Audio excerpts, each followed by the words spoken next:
Police চুপ, এরা মোল্লা জিহাদি বলে। এদের এই 10-15 জনকে পুলিশ লাঠিচার্জ করেনি, পুলিশ তাদেরকে মারতে পারছে না। পুলিশের যে পিজন ভ্যানটাকে দেখুন, কয়েকজন বাঁশ দিয়ে পাথর ছুঁড়ে আক্রমণ করছে। সামনে বসে থাকা পুলিশকে আপনার পাথর দিয়ে আহত করেছে, যার মধ্যে একজনের মাথায় কমপক্ষে 2 বার বড় বড় পাথর দিয়ে আঘাত করা হচ্ছে। পুলিশ এদেরকে শুধু ছেড়ে রেখেছে এরা মোল্লা বলে, এরা মুসলমান। তাই ঘটনাটা কি হয়েছিল না, দুর্গাপুজোকে কেন্দ্র করে তাদের নিজেদের মধ্যে কোনো অশান্তি হয়েছিল। এক ব্যক্তি আহত হন, সে হাসপাতালে মারা যায়।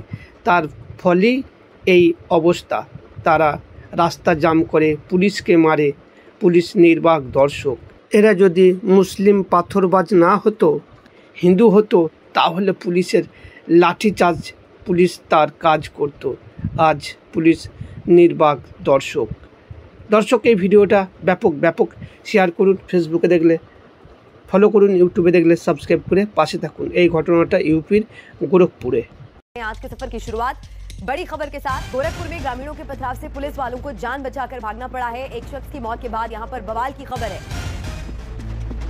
आपको बता दें, ये शख्स दुर्गा पूजा पंडाल में हुए झगड़े में घायल हुआ था। 16 दिन बाद उसकी मौत हो गई।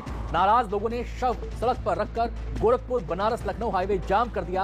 पुलिस वालों ने समझा बुझाकर जाम हटाया, लेकिन अंतिम संस्कार के लिए जब गाड़ी मृतक को लेकर पहुंची तो हंगामा। इसके बाद लोगों ने पुलिस की भीड़ पर पथराव कर दिया। पुलिस वाले जान बचाकर भागते हुए यहां से नजर आए। नाराज गांव वालों ने यहां पर पुलिस की टीम पर पथराव किया। एक शख्स की मौत के बाद गोरखपुर में बवाल की स्थिति बनी। दुर्गा पूजा में बवाल के बाद ये युवक घायल हो गया था। 16 दिन बाद युवक की मौत और लोगों का इस पर हंगामा।